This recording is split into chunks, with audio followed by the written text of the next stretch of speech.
Thank you. Actually, Madam Chair, if we could do 274 first, I think it would be easier. All right. 258 was scheduled first on the Oh, list. well. That's why and I have copies for the subcommittee members. We did not print them out. Mhm. The line-by-line objections were sent to us after the hearing by the Commissioner. Thank you. I think we both had one. Yep. Oh, Two different, no, oh, same one. Two different ones. Two different ones. Oh, in that case. you're up. All right, thank you. Yes, here we go. All right. You got Yes, I think we got it.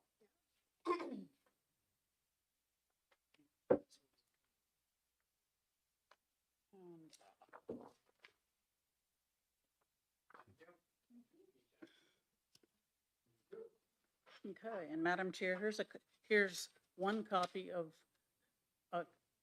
comments and concerns from the administrative rulemaking staff. Okay. Okay, yeah, that's, Mr. Morrell gave me a copy of that. I'll put a copy with the bill.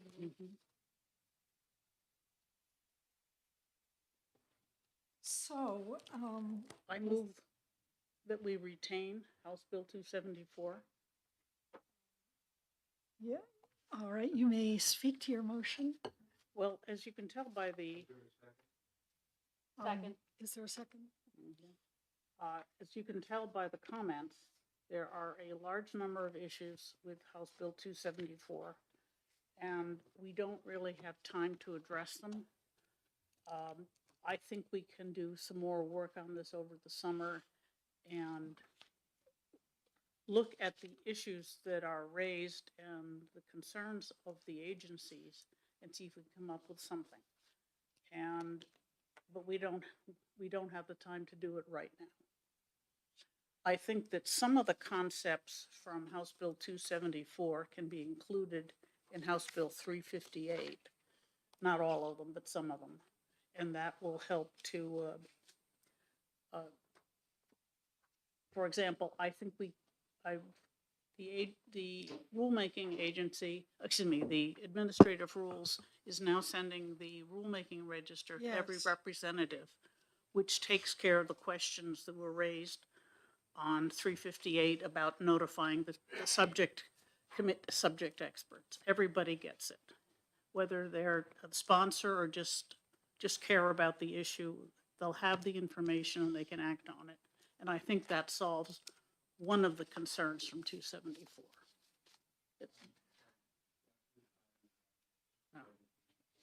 And I was amazed that, I don't remember who it was that suggested it, but it's so easy to do that I'm amazed we didn't do it sooner.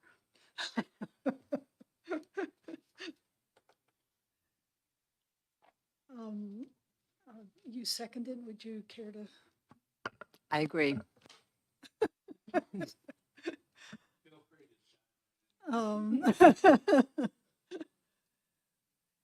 And I will say that my own opinion is that this should actually just be killed. It's got so many problems. And as the motion made suggested, these issues could be addressed in 358. So. Well, not all of them, and I know the sponsors are very concerned about some of the issues that have been raised. I think that retaining it, having a couple of months of people getting the rulemaking register, we can see how much interest there is among the legislature. I'm betting a very small amount. But still, we can implement a few of the ideas right away and see if there's anything else that needs to do. All right. I'm not sure if there's an appetite to implement too many of these things. What I kind of thought of after the hearing was we heard from so many state agencies with objections, and I'm not sure that all the state agencies were even aware of this. And I suspect if they're made aware of it and we're studying it over the summer, we're going to hear a lot more. I think we may be cutting in for a lot of work on it. All right, well, we'll see what happens. But looking at the people who are the sponsors, I think it would be impolitic to kill it immediately. Representative Schmidt? Thank you, Madam Chair. So I am in accord with Representative McGuire's suggestions.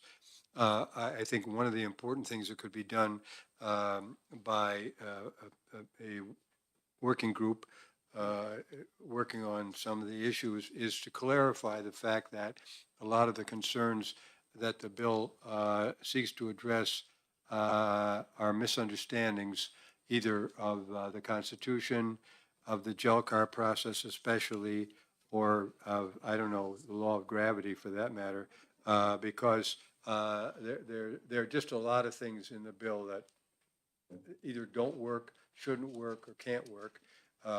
So to the degree that we get that out there, because the people who are behind this, more than just putting their name on something because they think it's going to solve the problems of the administrative rule process, it's kind of a pro forma sponsorship in some respects, but if the people had any experience of GELCAR, then other than Representative McGuire, they would know that that some of this stuff is, I say, either unworkable, unnecessary, or unconstitutional. So, and it's important for the legislature to understand the GELCAR process better because it's clear they don't. I mean, having served on GELCAR for the past 16 plus years, I know that we almost never see a rep at a GELCAR meeting. I mean, I've seen a couple over the years, but almost never, and most people have no idea what GELCAR does. So the information and educational aspects of a retained bill could serve that purpose for anybody who's willing to subject themselves to some education. Thank you. I will say that I think possibly sending out questions about the rules may solicit a little more interest from members. I think a lot of our members don't understand GELCAR and therefore just kind of avoid the whole issue. Yes, as when we were getting ready to sign this off, the speaker and I were talking about it, and he intends to have the committees get have a subcommittee on each legislative policy committee and charge them with looking at rules. And so that at least some members of the legislature will be more informed, other than EDNA, of course, we're all experts. And so that way we'll give them a chance to look at the rules. Well, I think in addition that the reality is that most legislators don't understand rules. They don't get it. What rules do. I mean, we've had people come in and lecture us on how the agencies are running wild, running amok, they're out of control, blah blah blah blah, and so forth, as if there were no requirements Yes. whatsoever. Well, So the other thing that we might be able to do if we retain this is take a look at the places where there is still broad rulemaking authority, which is why the agencies can run amok, because we've said, you guys make the rules, we don't want to know about it. well, that's not that is not unfounded, and such a remark is indicative of the fact that you actually know what you're talking about because you've been on the GELCAR for what, 10 years now anyway? 13. 15, okay, who's counting? And the thing is that that the reality is that most of the people you remember the bill that you filed early days when you came on eDNA to repeal a whole, you remember the one repealed like 30 sections? Anybody still here? Mike, I would be knowledgeable about that. Whole slate, it must have been 30 repeal sections to the rule. And a bunch of them dealt with these barn doors, as you came to call them. And it's true. And the first statement in statute would be, the commissioner shall write rules to implement the statute. Well, duh. That means that he or she can do anything that's necessary. But as we also learned from a number of the rules writing coordinators, the agencies really don't like that because because a lack of specificity means they're completely out there on the diving board with some question as whether there's any water in the pool. And when the statute says you shall do this and this and this and this and this, then they're only carrying out the legislature's instructions. Totally different set of circumstances and a different outcome as well. But to the degree that you repeal one of these barn doors, upon which a whole entity has been constructed in many cases. I think the Medicare rules were one of the examples, something which the commissioner wrote had broad rulemaking authority. And the net effect was that if you repealed that authority, the whole entity would collapse because there was no authority for it except that particular thing. Not a good arrangement, and we have since, and Representative McGuire has led the fight, and I've supported her because it really is true that it's much more effective if we say exactly what the agencies should do and not leave them out there to have to invent everything. Not a good situation. We don't write those broad rulemaking authorities anymore because of the exact issue that we're discussing. I just want to acknowledge, I see Mr. Williams from Health and Human Services who was here. They did not have a representative at our hearing, I believe. I'm sure they have the same issues as the other agencies, pretty much, although Yes, they didn't have as I many did have a exemptions as conversation with him DOT. before we began, and he indicated that.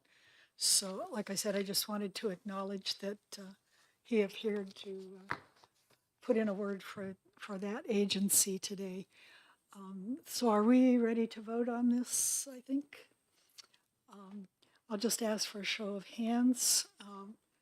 Is everyone okay with retain? Okay, we'll make it 4-0. Those of you who may be wondering why my hand did not appear, I am not on the subcommittee, so No. I don't have a vote. I thank you all from the agencies who came this morning. We appreciate your input as to the difficulties with the bill and your time. And as a long-term member of JELCA, one moment, Mr. Commissioner, if you may. The thing is, it's very important that we have you people here, people who actually work with this and are governed by it and so forth, who know what works and what doesn't. And Mr. Morrell's memo is extremely useful and to the point. So thank you, all of you. I'm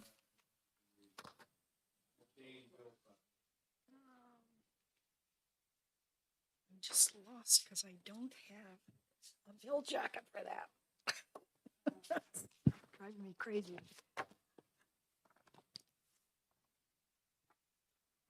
All right, so the subcommittee on House Bill 274 is closed, and I will open the subcommittee on House Bill 358. And I did, Representative McGuire, did you have an amendment for that bill or?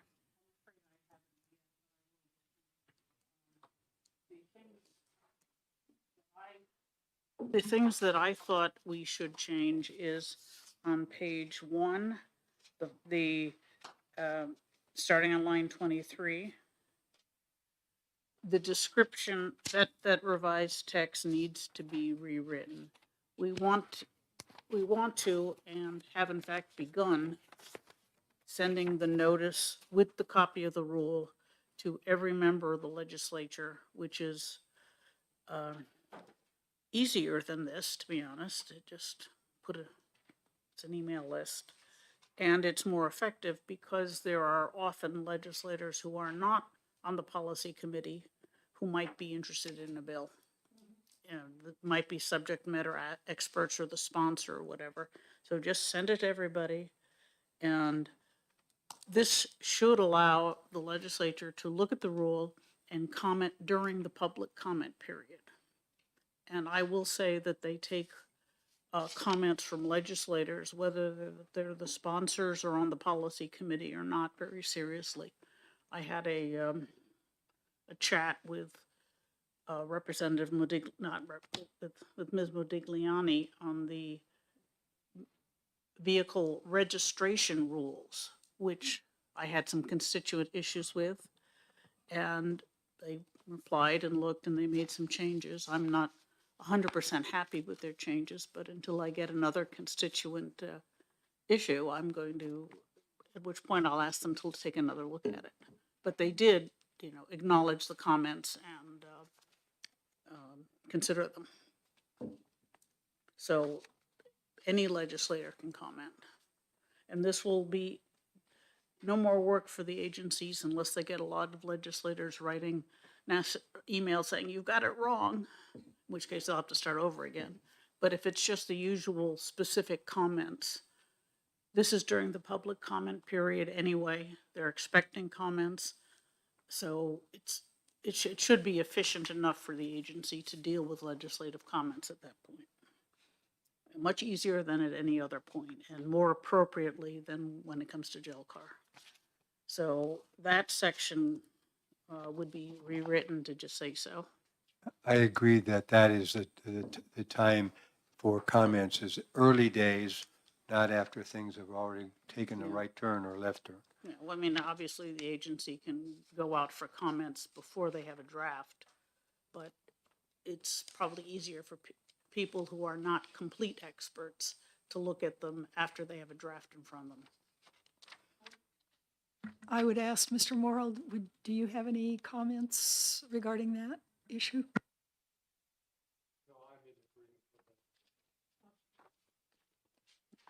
Representative O'Brien, would you guys turn your mics off? Because I think we're getting a little overloaded. Yeah, all right, and then I sent you comments that Yes, Representative O'Brien. Thank you, Madam Chair. Madam Chair, may I ask a question to Representative McGuire through the chair, please? I hate to bring up 274. We put that one to bed temporarily for now. But I'm looking on page 4, and where it refers to notifying some of the stakeholders by U.S. mail. I see in 358, and it's my hope that this would trump in the future work as we look at 274 and get away from the U.S. mail, which I imagine would be a cost to the state to send it out to all the stakeholders. Okay, it's on House Bill 274, page 4, and I'm referring to line 37.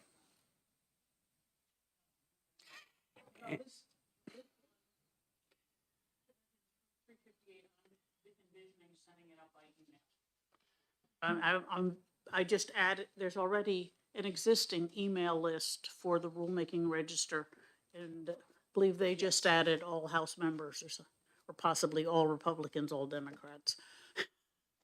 Okay, so it wouldn't really go out U.S. mail, snail mail. Okay.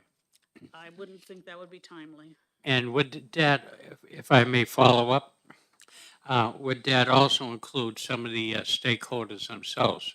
Or is this entirely meant just for the representatives? The stakeholders are already on, this is for the rulemaking register, which lists all the rules that are now in draft form and going to have a public hearing. The stakeholders are determined by each agency, and they send out each specific rule For example, a licensing board sends a notice to all of the licensees. I don't know who DES sends their notices to, but I bet they have a mailing list of people that want to know. And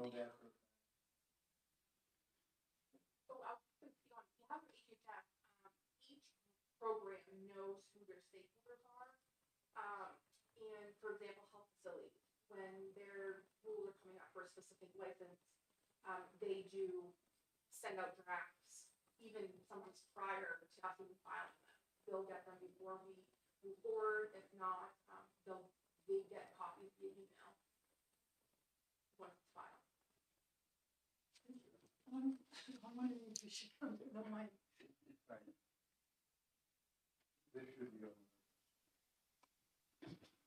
Michael Morrell, Director of the Administrative Rules Unit in Office of Legislative Services. I do know for a fact that Department of Environmental Services always involves stakeholders because they want to be upfront and it saves problems later on. They automatically send things to the US EPA, and depending on the type of rule, whether it's regulating wetlands or something, they know who the major stakeholders are and they involve them. Also, when agencies submit notices for the rulemaking register, they are also obliged by law to notify any member of the public who has asked them to be notified of rules on a particular subject. And does that usually happen via US mail or via email or a combination? I think now it's email. That provision about U.S. mail's been in there a long time, and it's not practical to do that. That used to be a burden for agencies because if, say, the nursing board had to send out notices to all 30,000 nurses, then it would be very expensive. That was one of my concerns when I was going through this bill because it didn't really make it clear how the notification was happening. And my thought was, yeah, if you've got to notify a lot of people via US mail several times a year, you're talking some pretty large dollar signs. So I think we have to be really careful about mandating in statute that stuff be by US mail, because then you're stuck with it. So we ought to tinker with that to make sure that notification is accomplished, but US mail, in some cases, I think US mail makes sense because then you have a legal record, just like at the county level, notification has to be in a newspaper, for example, by statute. And so some of these things are necessary, but the thing that Mr. Morrell, Attorney Morrell, just stated is a factor that we have to take into consideration. So we just have a little box that we make sure that we get that straightened out, which way we're going to do it, and not burden the statute and the agencies with the U.S. mail requirement where it's not appropriate. well, I'll check the language with Director Morrell, but my intent is to use email for the rulemaking register, which is perfectly adequate for reaching 99% of the, actually more, I believe Representative Parkhurst didn't run for reelection. Mr. Morrell, I believe you indicated you have another comment. Yes, as the statute is written now, it just sets up options as far as the type of notification for the agency. So they might send things by U.S. mail. They might post something on their website. I believe House Bill 358 is going to require all agencies to post a copy of their proposed rule on their website. Major agencies do that now, but I don't believe all agencies do. The other section that I would like to include is that when the agency prepares the final rule after the public comment period, they should acknowledge and respond to the public comments. The Department of Environmental Services does so very nicely right now. Other agencies may or may not. And I think that having an explicit record that, yes, we got these comments and this is what we did with them. they may say, we thought these were irrelevant and we ignored them. But at least we'll know that the public has commented and the agency has at least looked at the comments. And I'm not quite sure where in 358 to put that requirement.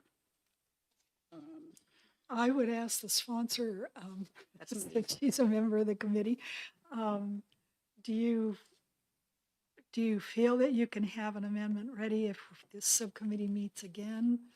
Or would you prefer retaining this to have a little longer time? I'd prefer to have I'd prefer to have it passed because I'd like to, so yes, I will work on an agency. Well, since it's not an early bill, or, We have several weeks, yes. yeah, so if you will let us know when you're ready and we can schedule another subcommittee meeting. All right, so I will add respond to comments, because I think that at least will help a lot, because there's nothing worse than writing a comment on a rule and having it vanish into the ether. At least if the agency, when they come back with the final rule, you'll know that they looked at your comment and said, boy, this person doesn't know what she's talking about. Or we considered it and don't want to do it, or we considered it, but a nice idea, we've incorporated it. And we or don't anything agree in with it between. because of, yeah. That sounds reasonable. Any further comments, Mr. Morrell? I was going to suggest to Representative McGuire one further amendment to the bill. Our office recently discovered an error in 541A. No. We should have found it much earlier. In 2021, RSA 541A 14 was changed in two places to require that the GELCAR respond to a final proposal by agencies within 60 days. It had been 45 days and it was changed to 60 days. Unfortunately, there's a provision in 541A 13 that was not changed and still says 45 days. I think that would be a simple fix. All right, if you can, we'll work on this together, I think. Okay. All right, so, is that everything that we needed to talk about? That's all the comments from the hearing and that other people have brought to my attention. It does include, 358 as written does include some of the scheduling fixes from 274, like on page 4, it says, in the case of a board of commission, the deadline is 14 days after its regular meeting. So that we don't want to require the boards or commissions to have to schedule special meetings to deal with rulemaking. So, this recess meeting until, future meeting. So, second,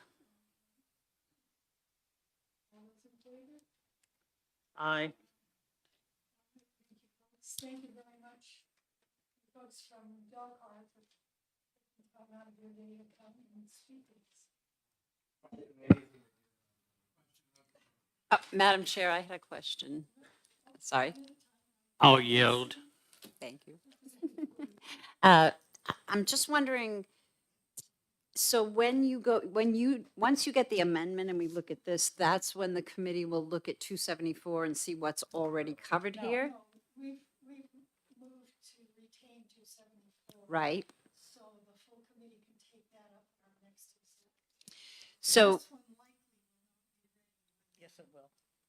Our next exec is March 8th, and it should be ready. so my question is, I heard conversation, and this is a process thing, forgive me being new. 274, I heard comments that it probably has some things that are covered in 358.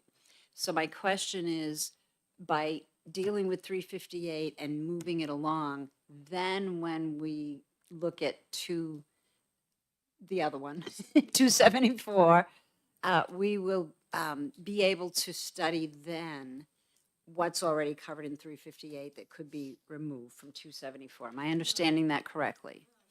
Thank you. Thank you. My dyslexic brain was trying to reconcile all those comments, so Yeah, thank well, you. retained bills are not worked on till we're through with all the House bills and all the Senate bills. So you're talking mid-May at the earliest, and usually. I try to schedule one meeting in May or early June to scope out what you're gonna do on the bill. And then we get back together in late August or September.